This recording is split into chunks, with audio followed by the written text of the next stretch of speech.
కొడుకు చూస్తే ఇంకో పక్క అసలు ఆ పార్టీ మొదలు కావడమే 24 ఎన్నికల్లో తెలుగుదేశం పార్టీ ఎక్కడ ఫెయిల్ అయింది అని అంటే అసలు పార్టీగా అసెంబ్లీలో అపోజిషన్గా ఫెయిల్ అయింది. జగన్మోహన్ రెడ్డి గారు వీళ్ళు వేలెత్తి చూపడానికి కుదరనంతగా ఎత్తులో ఉండడంతో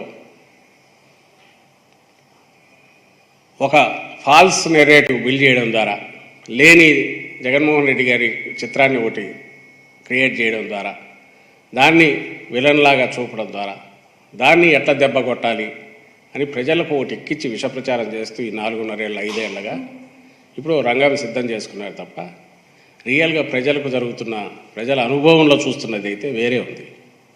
మంచి జరిగింది, రాష్ట్రం బాగుంది కాబట్టి దాని దగ్గర ఏం చేయలేకపోతున్నారు. పోనీ ఇంటర్నల్గా పార్టీ పరంగా చూస్తే ఆ పార్టీ ఎత్తిపోయింది అనడానికి కూటమి లేకపోయినా దాని పరిస్థితి ఇట్లే ఉండేది. వీళ్ళ సీట్ల పొత్తుపోయింది. ఎందుకంటే వాళ్ళకంతా చేసింది అన్నీ కలిపి ఇచ్చింది ఎంత 21 + 10 31 6 2 8 పార్లమెంటు. మిగిలిన వాటిలో కొట్టుకోవట్లేదా? మడకసిరిలో నిన్న మార్చినారు, లాస్ట్ మినిట్లో ఆడా కొట్టుకుంటున్నారు.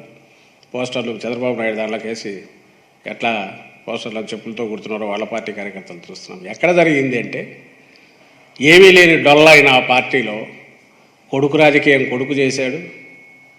ఆయన తందారిని తాను కొంతమందికి టికెట్లు అనుకున్నాడు. ఆఖరణ మళ్ళీ తండ్రి బాబు చంద్రబాబు ఎంటర్ అయ్యాడు. ఈయన దారిన ఈయన గ్రూపులు ఈయన ట్రై చేస్తున్నట్టున్నాడు. మూడోది పొత్తు పెట్టుకుని వాళ్ళతో జరగడంలో మొత్తం మీద తెలుగుదేశం పార్టీ యాజ్ సచ్ కానీ కూటమి యాజ్ సచ్ మొత్తంగా చూస్తే కూడా కంప్లీట్గా కుక్కలు ఇచ్చిన విస్తర్లాగా ఉంటుంది. ఎట్లా ఉండాలనో అట్లా ఉంది, ఎట్లా ఉంటుంది అని మేము చెప్పామో అట్లుంది. ఇట్లా ఉండాలని మేము కోరుకోలే. ఓ బలమైన ప్రతిపక్షం నిలబడి నిజంగా ఏదన్నా పాయింట్ అవుట్ చేయగలిగితే ఓ ధర్మయుద్ధం లాగా జరగాలి. ఎందుకంటే ఈ వైపు ఆత్మవిశ్వాసంతో ఎందుకున్నామంటే మా ప్రభుత్వం పూర్తి అన్ని పనులు ప్రజలకు కావాల్సినవి చేసింది, ప్రజలకు కావాల్సిన ప్రభుత్వం ఎట్లుండాలనేది చూపించినాం కాబట్టి పూర్తి ఆత్మవిశ్వాసంతో ఉన్నాం. ప్రజల అభిమానం కూడా రోజు రోజుకి అది పెరుగుతుంది, అది కనపడుతుంది. కాబట్టి అటువైపు ఎవరు వస్తారనేది 50% పైన ఓట్లున్న మేము అటువైపు ఎవరు కలుస్తున్నారనే దాన్ని కూడా మేము పట్టించుకోవట్లే. లెక్కలేనితనం కాదు, ఆత్మవిశ్వాసంతో ఉన్నాం. అట్ ది సేమ్ టైం ధర్మయుద్ధం జరగాలని కోరుకుంటున్నాం. ఎప్పుడైతే దాంట్లో లేదో అసలు అది అవసరమని కూడా అనుకోని చంద్రబాబు తన దారిలో తనకు తెలిసిన విద్యలన్నీ ప్రదర్శించి ఈరోజు నానా జాతి సమితిలాగా అన్నింటినీ కూటమిలాగా కట్టుకొని అతుకుల బొంత చేసుకుని అతుకుల బొంత కూడా గతంలో అతుకుల బొంతన్నా ఏ అతుకుది దాని స్వభావం ఉండేది. ఇప్పుడు అది కూడా లేదు. తను పెట్టిన వాళ్ళ అభ్యర్థులతోనే వస్తే ఈరోజు ఢీకొనాలని చూస్తున్నాడు.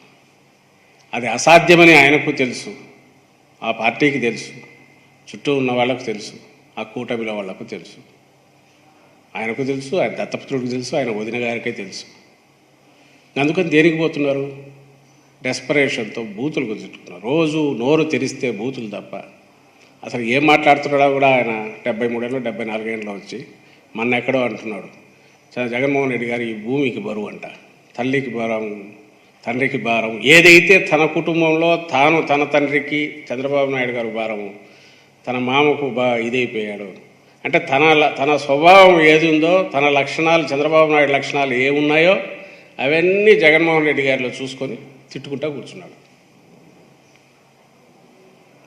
అది మరి ఆ వయసు వల్ల ఇదైందో, ఈ నిస్పృహలోంగా లాస్ట్ ఆ ఛాన్స్ అనుకున్నది కూడా జారిపోయిందని కళ్ళ ముందు కనపడుతుండడంతో ఈ డెస్పరేషన్ వచ్చిందో తెలియట్లా. కానీ అది నోటికొచ్చినట్టు తిట్టడం, ఆయన తిడుతున్నాడు, ఆయన పవన్ కళ్యాణ్ గారు తిడుతున్నారు. ఏదో తిట్ల మీద వీళ్ళకు పేటెంట్ ఉన్నట్టు, అంటే తిట్టడం వీళ్ళకి మాత్రమే హక్కు ఇచ్చినట్టు. మాకు వాటి మీద లేదు. ఎందుకంటే మేము చెప్పాల్సింది వేరే చాలా ఉంది, చెప్పడానికి చాలా ఉంది, మా కార్యక్రమాలు ఉన్నాయి. అలాగే ఈ ప్రభుత్వం కొనసాగడం ఎందుకు అవసరమో చెప్పాల్సింది. అలాగే అటువైపు వాళ్ళల్లో లోపాలు ఎత్తి చూపేవి ఉన్నాయి, మేము అవి చేసుకుంటున్నాం. 14-19 మధ్య ఒకసారి గుర్తు తెచ్చుకోవాలి, ప్రజలకు గుర్తు చేస్తున్నాం. మా ప్రభుత్వం 19-24 మధ్య ఇంతవరకు ఎట్లుంది, ఇది కొనసాగాల్సిన అవసరం ఎక్స్ప్లెయిన్ చేసుకుంటున్నాం. నువ్వేమో ఆ పని చేయలేవు. ఈ రోజుకు మీరు గమనించండి, రాష్ట్రంలో మా వాళ్ళు వైఎస్ఆర్ కాంగ్రెస్ పార్టీ అభ్యర్థులు కానీ పార్టీ కార్యకర్తలు కానీ కనీసం 2-3 సార్లు ఇప్పటికి గడప గడపకు, బహుశా రూలింగ్ పార్టీ అభ్యర్థులు కానీ నాయకులు కానీ చొరవగా పోలేరు. ఎందుకంటే ఎక్కడో చోట ఇవి ఉంటాయేమో, జనం అడిగే వాటికి చెప్పలేమో అని. కానీ జనం పిలిచి మా ఇంటికి రమ్మని పిలుస్తున్నారు, మా నాయకులు వెళ్ళగలుగుతున్నారు. ఎందుకంటే జగన్మోహన్ రెడ్డి గారు తీసుకొచ్చిన విప్లవాత్మక సంస్కరణలు కానీ, ఆ పథకాలు నేరుగా అందడం కానీ, వాటి వల్ల చిన్నపాటి అవినీతికి ఆస్కారం లేకుండా, ఎక్కడ పిల్ఫరేజ్ లేకుండా, స్ట్రైట్గా బెనిఫిషరీస్కు శాచురేషన్ బేసిస్ మీద కంటిన్యూస్ ఆన్ డాట్ చెప్పిన టైంకి అందుతుండడం, చెప్పిన హామీ నిలబడడం, ఇవన్నీ అనుభవించి ఎంజాయ్ చేస్తున్న స్వానుభవంలో తెలిసిన వాళ్ళు మాకు జగన్ అన్న కావాలా, మీరు మీ అన్న చేసిన పథకాలు ఇవన్నీ ఇంత బాగున్నాయి, మాకు ఇంకా ఇవి వచ్చినాయని గుర్తు చేసి మరి పిలుస్తున్నారు. రూలింగ్ పార్టీలో ఇంత ఆదరణ రావడం, ఇంత పాజిటివ్ ఇది ఉండడం అనేది బహుశా అరుదుగా ఉంటుంది. అది ఇక్కడ బాగా కనిపిస్తుంది. వేరే తెలుగుదేశం పార్టీ నాయకులు కానీ వాళ్ళు కానీ ఎన్నిసార్లు డోర్ టు డోర్ పోయారని చెప్పమనండి. రూలింగ్లో ఉన్నప్పుడు ఎప్పుడు పోలేకపోయారు, పైపైన అట్లా టచ్ చేసి వచ్చేవాళ్ళు. ఇప్పుడు కూడా పోలేకున్నారు. అపోజిషన్లో ఉండేవాళ్ళు పోగలగాల, ఎందుకు పోలేకున్నారంటే చెప్పడానికి ఏం లేదు. పోతే ఆ చంద్రముఖి దీంట్లో గుర్తొచ్చినట్టుగా 14-19 మధ్య రోజులు గుర్తొస్తాయి. అవి గుర్తొస్తాయి. 14-19 మధ్య ఏం జరిగింది అనేది గుర్తొస్తుంది వీళ్ళ మొహాలు చూడగానే, లేదా వీళ్ళు పోయి చెప్పగానే. ఏం చెప్తారు? చంద్రన్న కానుక ఇచ్చిన వారోజు చెప్తారా, అన్న క్యాంటీన్ అని చెప్తారా, లేక రుణమాఫీ, రైతుల రుణమాఫీ పూర్తిగా చేశామని చెప్పగలరా, లేదా డ్వాక్రా రుణాలు మాఫీ మేము చేసినామని చెప్పగలరా? ఏమి చెప్పలేరు. ఎప్పుడైతే ఏమి చెప్పలేరో, వాళ్ళు అడిగే మాటలకు సమాధానాలు, ప్రశ్నలకు సమాధానాలు లేవో, అది అవాయిడ్ చేస్తున్నారు. మరి ఎక్కడ ఉంటున్నారంటే ఏదో ఇట్లా మీటింగ్లు పెట్టుకుని బయట తిట్టడం, దానికి ఎక్కడైనా రియాక్ట్ అయితే నాలుగు చేరేస్తాం, డొక్క చెడతాం, డోలు కడతాం అనడం. ఇది కాక ఎలక్షన్ కమిషన్ మీద విపరీతమైన ప్రెజర్ పెట్టడం. ఈ దారులు తప్ప నువ్వు నిఖార్సాయిన రాజకీయ పక్షమైతే, ప్రజలతో నిజంగా నీకు సంబంధం ఉంటే, ప్రజల కోసం పనిచేస్తుంటే, ప్రజల దగ్గరికి వెళ్ళి ప్రజలకు ఏం కావాలన్నాడు, ప్రజలకు నువ్వేం చేసావో చెప్పు. ఈరోజు కూడా చేయలేకుండా ఉన్నారు. ఈ డెస్పరేషన్ నుంచి డబ్బులు కుమ్మరిస్తున్నారు. ఏం జరుగుతుందో కూడా మీరు గమనిస్తున్నారు. అక్కడ ఇప్పుడు ఎన్ఆర్ఐస్ మందలుగా దిగుతున్నారంట. నిన్న ఓ వీడియో మా నాయకుడు కూడా ప్రదర్శించి చెప్పినట్టున్నారు, హఫీజ్ ఖాన్ ఎమ్మెల్యే గారు. అది బయటికి వైరల్ అవుతుంటే వచ్చింది. ఎన్ఆర్ఐల మీటింగ్ ఏదో వాళ్ళు జరుపుకున్నట్టున్నారు తెలుగుదేశం పార్టీ వాళ్ళు.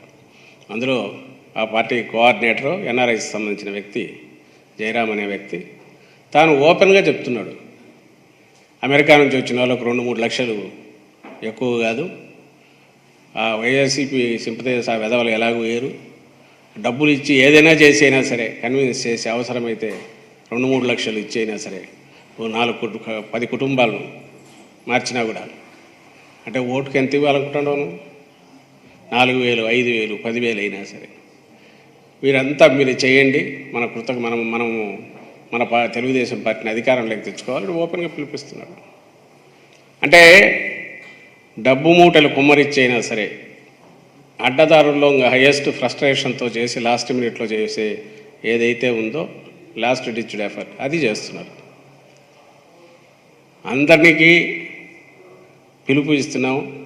రాష్ట్రంలో మా పార్టీ సింపథైజర్స్ కానీ, కార్యకర్తలు కానీ, నాయకులు కానీ కొంచెం అప్రమత్తంగా ఉండండి. టీడీపీ ఎన్ఆర్ఐ విభాగం పేరుతో వచ్చి ఎవరన్నా కానీ ఊర్లలో పల్లెల్లో తిరుగుతా అంటే ఖచ్చితంగా వాళ్ళ వ్యవహారంలో ఏదైనా కొంచెం అనుమానం వస్తే ఇమీడియట్ దగ్గరలో ఉండే పోలీస్ స్టేషన్ కంప్లైంట్ ఇవ్వమని రిక్వెస్ట్ చేస్తున్నాం. ఎందుకంటే ఎన్నికల ప్రక్రియ జరగాల్సింది, ఇప్పటికి వీళ్ళు చేస్తున్నదే అపహాస్యం పాలు చేస్తున్నారు. ఈ పొత్తుల పేరుతో ఒక కామన్ అజెండాకు లేకుండా ప్రజలు ఏ బేసిస్ మీద నిన్ను ఎలక్ట్ చేసుకోవాలి అది చెప్పకుండా, ఎందుకు చంద్రబాబు నాయుడిని ఎన్నుకో చేసుకోవాలి చెప్పకుండా, అడ్డదారుల్లో అధికారంలోకి ఎట్లా రావాలనే దాంట్లో ఆఖరి దీనిగా అస్త్రంగా డబ్బులు కూడా విపరీతం కుమరించేట్టున్నారు. ఎన్నికలకు ముందు ఆ పార్టీ చేసే వీటన్నిటినీ ఏ రకంగా అడ్డుకుంటారో దాంతోపాటు ముఖ్యంగా ఎన్ఆర్ఐలకు సంబంధించినైతే ప్రత్యేక దృష్టి పెట్టాల్సిందిగా రాష్ట్రంలో మా పార్టీ కార్యకర్తలకు, సింపథైజర్స్కు, నాయకులకు కూడా పిలుపునిస్తున్నాం. ఎందుకంటే ప్రజలు వాళ్ళ మనస్సాక్షిగా వాళ్లకు నచ్చినవి వారికి ఓటు వేసుకునేట్టుండాలి, క్యాండిడేట్కి కానీ పార్టీకి కానీ. దాంట్లో మా వైపు నుంచి మేము ధర్మయుద్ధానికి ఎప్పుడూ రెడీగానే ఉన్నాం. అటువైపు అందుకు లేరు కాబట్టి అప్రమత్తంగా అందరూ ఉండాలి. అందులో వర్స్ట్ పార్ట్ వచ్చి ఓట్లు కొనుక్కోవడం ప్రలోభ పెట్టి, అది ఓపెన్గా వాళ్ళు మాట్లాడుకుంటాం బయటకు వచ్చింది కాబట్టి వాళ్ళు ఎంతవరకైనా పోయేట్టున్నారు. ప్రజాస్వామ్యాన్ని అపహాస్యం పాలు చేసి ఇలాంటివి జరగకుండా అడ్డుకోవాల్సిందిగా అందరినీ కోరుతున్నాం. అలాగే ఎవరైతే ప్రజాస్వామ్యాన్ని గౌరవిస్తారో రాష్ట్రంలో వాళ్ళందరూ కూడా ఇందులో చొరవ చూపాల్సిందిగా సివిల్ సొసైటీని కూడా రిక్వెస్ట్ చేస్తున్నాం. Thank you.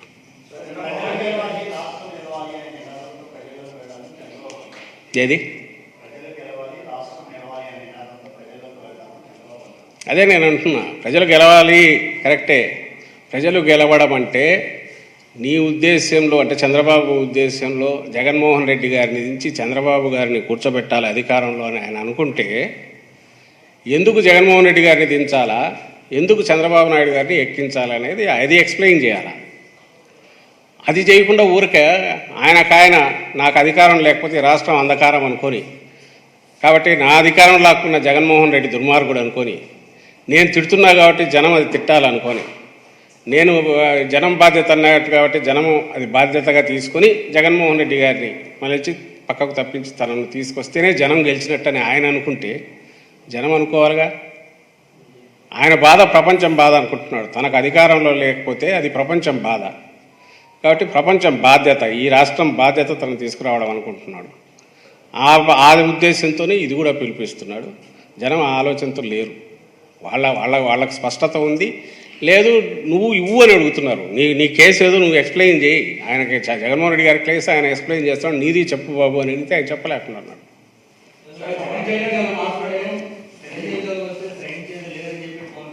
ఏదండి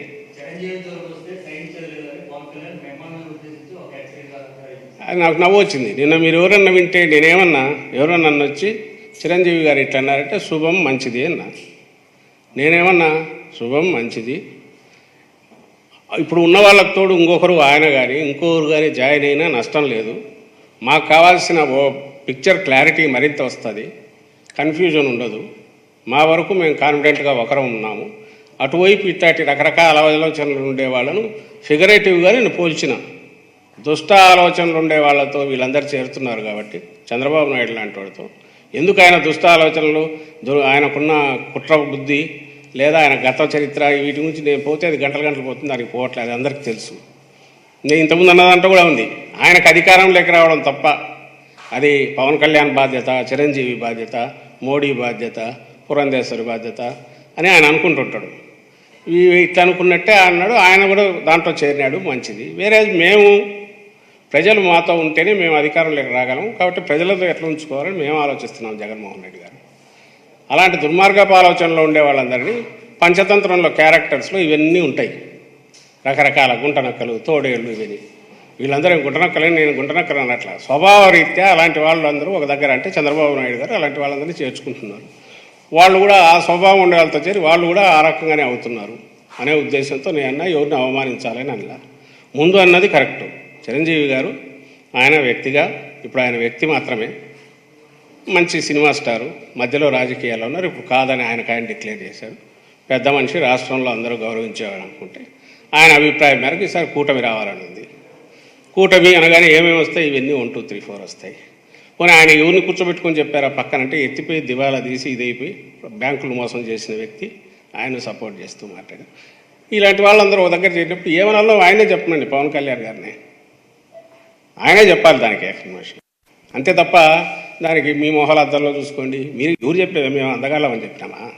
ఆయన సినిమా స్టార్, సూపర్ స్టారే, కాదని ఎవరున్నారు? అదే కదా ఆయన బతికించేది. ఈరోజు చంద్రబాబు నాయుడు డిపెండ్ అయ్యింది. అది కాకపోతే పవన్ కళ్యాణ్ దగ్గరికి రానిచ్చేవాడా? లేదా ఆయన కావాల్సిన తీర్చి అంత ఆ డిమాండ్ తీర్చి ఆయన నెత్తిన పెట్టుకొని ఎందుకు ఊరేగుతున్నాడు చంద్రబాబు? ఉంది కాబట్టే పవన్ కళ్యాణ్ గారు మీరు రాజకీయాలకు నిజంగా రావాలనుకుంటే ఇది కాదు పద్ధతి. మీకంటే ఒక 2 ఏళ్ళ ముందు మొదలుపెట్టిండొచ్చు. మన జగన్మోహన్ రెడ్డి గారు ప్రూవ్ చేసుకున్నారు. This is the way. మీకు బేస్ ఉంది, కోర్ ఉంది. దాని మీద మీరు అప్పటి నుంచి మొదలుపెట్టి పార్టీ నిర్మించి ఉంటే బాగానే ఉండేది. ఒక రాజకీయ పార్టీ అంటే ఏం కావాలి? రాష్ట్రంలో ప్రతి చోట దానికి సంబంధించిన ఇన్ఛార్జీలు కావాలి, స్ట్రక్చర్ కావాలి, ఇవి పెట్టుకోవాలి. అవన్నీ పెడితే చంద్రబాబుకి ఎట్లా ఉపయోగపడతాడు? కాబట్టి చంద్రబాబు నాయుడుకి అది ఇష్టం లేదు. అందుకని ఆయన నువ్వు ఇంతవరకు ఉన్నామన్నాడు. ఆయన ఆగాడు. దాని గురించి అన్నాం. ఆయన ఉండేది చంద్రబాబు నాయుడు కోసం ఉన్నట్టుంది అన్నాం. అందులో తప్పేముంది?